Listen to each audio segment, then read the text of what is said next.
Halo dulur Sampurasun, bagaimana kabarnya? Semoga kalian sehat selalu dan diberi rezeki yang melimpah. Pada video kali ini, kita akan melanjutkan alur cerita anime Kimetsu no Yaiba di season 2 yang berjudulkan Yukakuhen atau Entertainment District Arc. Sebelum ke ceritanya, saya ingin memberitahukan untuk Sekisor Seven masih belum ada kelanjutannya dikarenakan season barunya masih belum rilis. Jadi kita akan membahas cerita anime yang lain dulu. Oke teman, terima kasih atas perhatiannya. Oke lah, tanpa berlama-lama lagi, kita langsung saja gaskeun.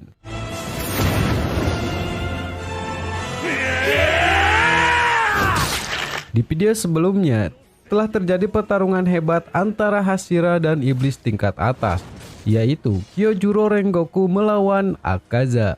Di sana Rengoku kalah dalam pertarungannya. Namun pertarungannya tidak sia-sia. Ia berhasil menyelamatkan 200 orang yang berada di kereta Mugen. Tanjiro dan teman-temannya sangat bersedih melihat seniornya telah meninggal.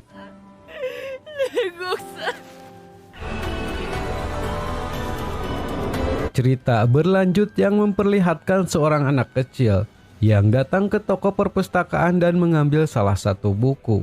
Setelah itu, ia kembali menuju rumahnya. Keluarga itu sangat senang karena kedatangan anak yang cerdas dan juga baik. Mereka terus bersedih karena tidak bisa mendapatkan keturunan. Namun berkat anak itu, kini hari-hari mereka menjadi sangat bahagia. Meski tidak ada hubungan darah, mereka tetap menyayangi anak itu layaknya anak sendiri. Akan tetapi, anak itu mempunyai penyakit kulit. Ia tidak bisa pergi keluar saat siang hari. Tidak lama, Akaza muncul membungkuk di hadapannya. Dan ternyata anak kecil itu adalah iblis nomor 1, yaitu Kibutsuji Muzan. Muzan menanyakan apakah Akaza sudah menemukan yang ia minta. Namun Akaza belum menemukan yang ia cari. Yang diinginkan Muzan ialah bunga lili laba-laba biru. Tujuan ia mencari bunga itu selama bertahun-tahun ialah untuk menjadi iblis yang sempurna, di mana ia bisa berjalan di bawah sinar matahari. Akaza memberitahu bahwa ia telah membunuh seorang Hashira. Ia mengira berita itu akan membuat Muzan senang. Akan tetapi,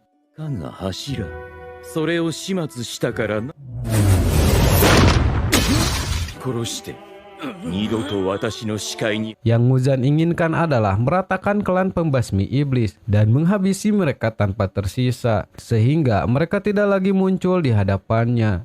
Ia sangat kesal karena permintaannya sedari dulu tidak pernah terwujud. Belum lagi Akaza dengan bangga mengatakan ia telah membunuh seorang Hashira, sedangkan ada 3 pemburu iblis lain yang tersisa.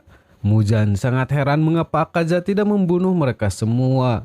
Di sana, Muzan sangat kecewa kepada Akaza.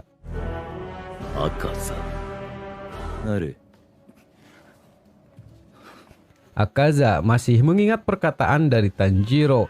Jika ia bertemu kembali, ia tidak akan segan-segan akan membunuhnya.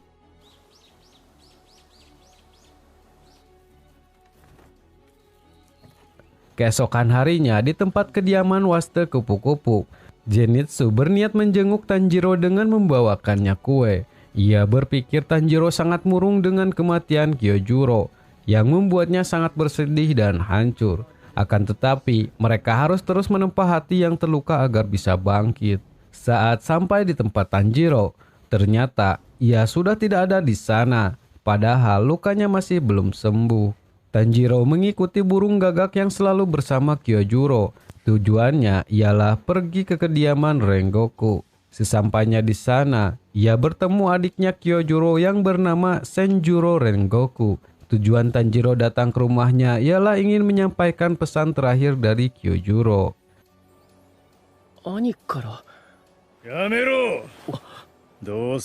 Tidak lama, ayahnya menghentikan pembicaraan mereka. Ia mengatakan pesan yang ditinggalkan Kyojuro hanyalah hal yang konyol. Ayahnya bernama Shinjuro Rengoku. Ia adalah seorang mantan Hashira. Ia terlihat sangat kesal dengan Kyojuro yang mati dengan menjadi pendekar pedang tanpa bakat yang hebat. Tanjiro tidak mengerti dengan sikap ayahnya dan juga ia mengatakan kata-kata yang kasar kepada anaknya sendiri. あまりにもひどい。そうか。お前、Shinjiro tambah kesal melihat tanda di kepala Tanjiro, yang tak lain adalah tanda dari seorang pengguna pernapasan matahari. Ia beranggapan Tanjiro ingin menghina keluarganya. Karena Tanjiro pengguna ilmu pernapasan matahari, dan juga ia mengenali anting-anting yang ia pakai tercatat di bukunya. Awal mula dari ilmu pernapasan pertama yang diciptakan, teknik dewa terkuat hanyalah keturunan ilmu pernapasan matahari. Ilmu pernapasan lain hanyalah tiruan saja, yaitu air, api, angin, dan juga yang lainnya. Tanjiro semakin tidak mengerti yang ia katakan. Ia hanya tahu ia berasal dari keluarga pembuat arang, dan ada silsilah dari keluarganya yang belum ia ketahui sepenuhnya. Karena kesal, Tanjiro berniat menyerang Shinjiro. Namun,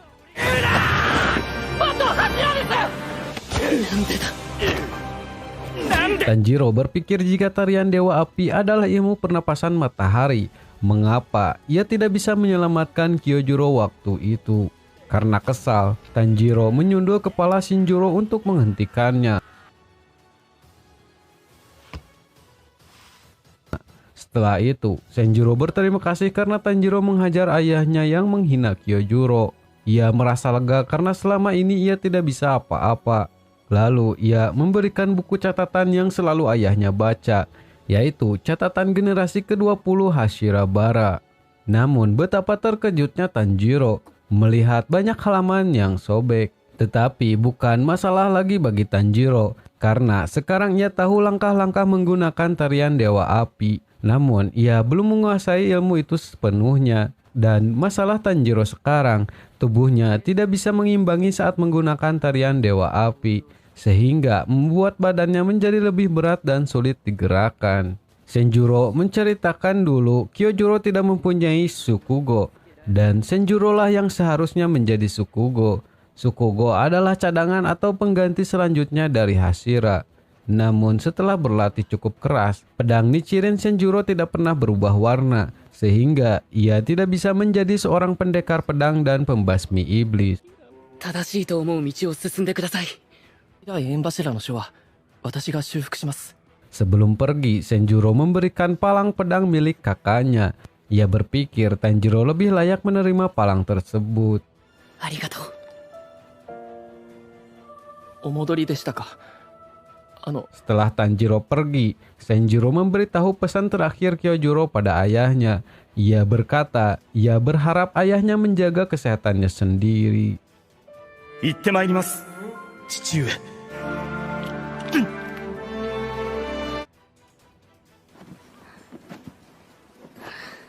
Lalu saat hampir sampai ke kediaman Waste Kupu-Kupu, seseorang tengah menunggu Tanjiro. Ia adalah orang yang menempa pedang Tanjiro. Namanya adalah Haga Nezuka. Ia sangat marah karena Tanjiro menghilangkan pedang yang telah dibuatnya.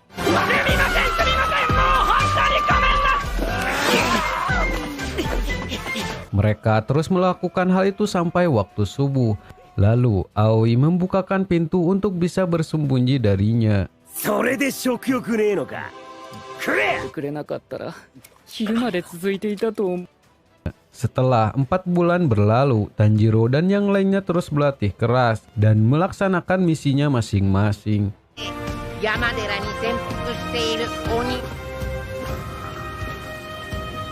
Tanjiro ditugaskan membasmi iblis yang bersembunyi di barat laut yang lumayan jauh. Sesampainya di sana, ia menemukan sebuah kuil tua. Ia bertemu dengan satu iblis. Namun, iblis itu berlari menuju ke pemukiman warga. Di sana, Tanjiro berhasil menemukannya kembali dan mengalahkannya dengan mudah.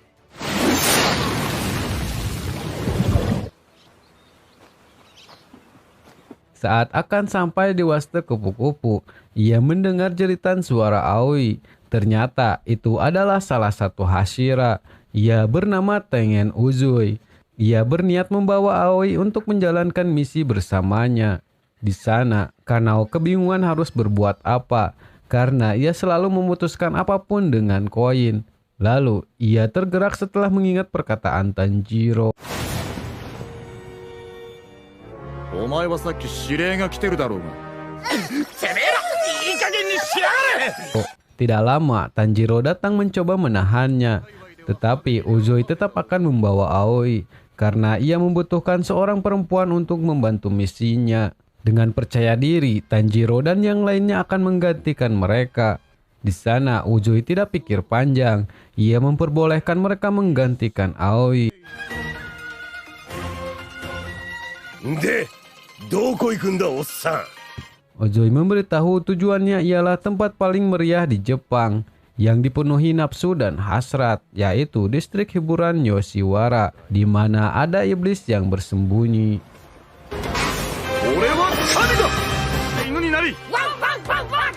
猿になると言ったら神だ。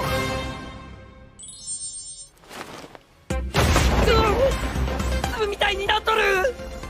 これが。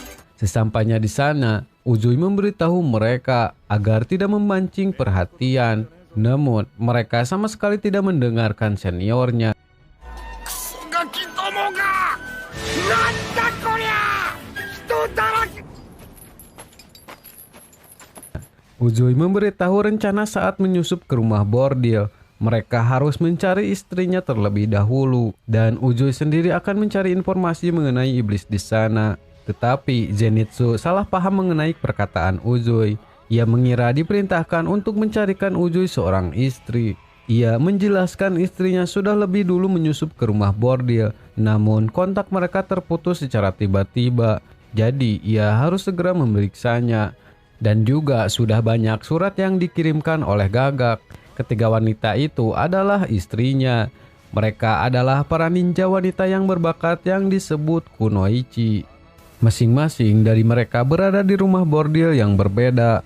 Wanita yang bernama Suma berada di rumah bordil Tokito. Makio berada di rumah bordil Ogimoto. Dan Hinatsuru berada di rumah bordil Kyogoku. Lalu Tanjiro dan yang lainnya harus menyamar menjadi seorang gadis. こうなんとかお願いできないかね。 Awalnya mereka ditolak untuk dipekerjakan, namun berkat ketampanan dan perkataan Uzui, sehingga mereka menerima salah satu dari ketiga anak itu. Dan yang diterima oleh keluarga itu ialah Tanjiro. 女装させたから切れてんのか。 Di jalan, mereka melihat seorang wanita yang berjalan dengan gayanya. Ia adalah Oiran Koinatsu dari rumah bordil Tokito.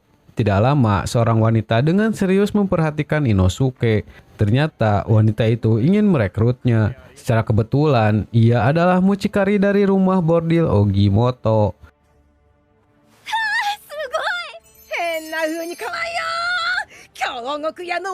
Rumahnya, wanita itu menghapus riasan pada Inosuke. Ia amat senang karena wajah Inosuke yang amat cantik. Di sisi lain, Zenitsu juga berhasil masuk ke rumah bordil Kyogoku.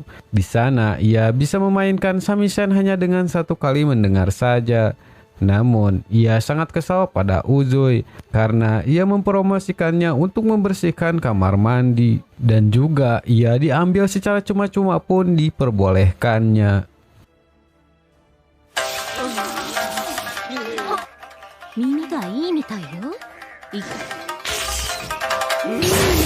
Di kediaman bordil Tokito, Tanjiro dimarahi karena ia mempunyai bekas luka setelah wanita itu menghapus riasannya. Tetapi ia masih diterima bekerja seperti mengangkat barang-barang. Lalu Tanjiro mendengar pembicaraan dua anak kecil yang membicarakan kejadian pemilik rumah bordil Kyogoku. Ia tewas terjatuh dari jendela. Setelah itu banyak Oiran yang menghilang dan juga kabur dari sana. Kedua anak itu juga memberitahu Oiran yang bernama Suma telah pergi dari sana. Mendengar hal itu, Tanjiro berpikir mungkin ia adalah istri Uzui. Tidak lama, Oiran Koinatsu datang memberikan hadiah untuk Tanjiro karena ia telah membawakan semua barangnya. Di sana, Tanjiro menanyakan tentang Oiran Suma. Namun, ia mewaspadai Tanjiro karena menanyakan Suma. Lalu dengan berat hati, Tanjiro berbohong bahwa Suma adalah kakaknya. Tanjiro yang jujur tidak bisa berwajah datar ketika berbohong. Koinatsu mengatakan Suma adalah wanita yang tegas. Ia tidak terobsesi dengan pria. Namun setelah mereka menemukan catatan hariannya, Di sana tertulis semua angkat kaki dari rumah bordil itu.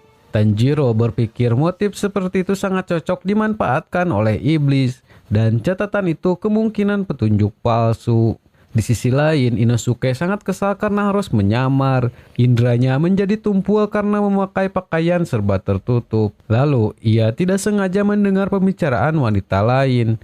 Mereka membicarakan Makio. Ia mengurung diri di salah satu kamar dan tidak pernah keluar. Di sana diperlihatkan Makio sudah tertangkap oleh iblis. Oh, so da. Makio da. Ia penasaran dengan keadaan Makio, namun saat membuka pintu kamarnya, tidak ada satu orang pun di sana. Tetapi Inosuke merasakan ada yang aneh di sana. Ada hembusan angin meskipun jendelanya tertutup. Ia merasakan iblis itu berada di langit-langit rumah.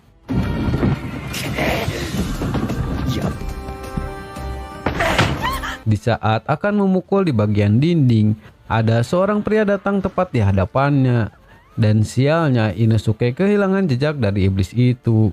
Di tempat lain, Zenitsu mendengar tangisan dari seseorang. Ia bergegas menuju lokasi tersebut. Ternyata itu adalah tangisan dari seorang anak kecil. Tidak lama, tiba-tiba seorang oiran berada tepat di belakang Zenitsu. Ia terkejut karena tidak merasakan hawa keberadaan dari wanita itu. Ia adalah oiran Warabi Hime. Di saat kebingungan, beruntung dua anak datang memberitahu bahwa Zenitsu adalah anak baru, jadi ia tidak tahu apapun. Karena kesal, Warabi Hime menjewet telinga anak itu. Di saat Zenitsu menghentikannya, ia dipukul sehingga membuatnya pingsan. Namun, wanita itu merasakan ada yang berbeda dari Zenitsu. Ia mengetahui meski tidak sekuat Hashira, tetapi ia tahu Zenitsu adalah pemburu iblis. Cerita kembali ke 2 hari yang lalu, sebelum Tanjiro dan yang lainnya menyusup. Pemilik rumah Kyogoku sangat marah kepada Warabi Hime soal pekerja yang terluka dan bahkan hingga ada yang bunuh diri. Semua itu diakibatkan oleh perbuatannya. Ia pernah mendengar cerita dari nenek rumah teh. Nenek itu bercerita tentang kisah seorang oiran. Oiran yang sangat cantik jelita tapi juga sangat kejam. Nenek itu melihat orang yang sama saat masih kecil hingga dewasa. Saat ada sesuatu yang membuatnya jengkel, ia punya kebiasaan memiringkan kepala sambil menatap tajam. Dan hal itu sama persis dengan yang dilihatnya sekarang. Ia berfirasat bahwa Warabi Hime bukanlah manusia. Dan ternyata dugaan Omitsu itu benar. Ia adalah salah satu dari iblis bulan atas.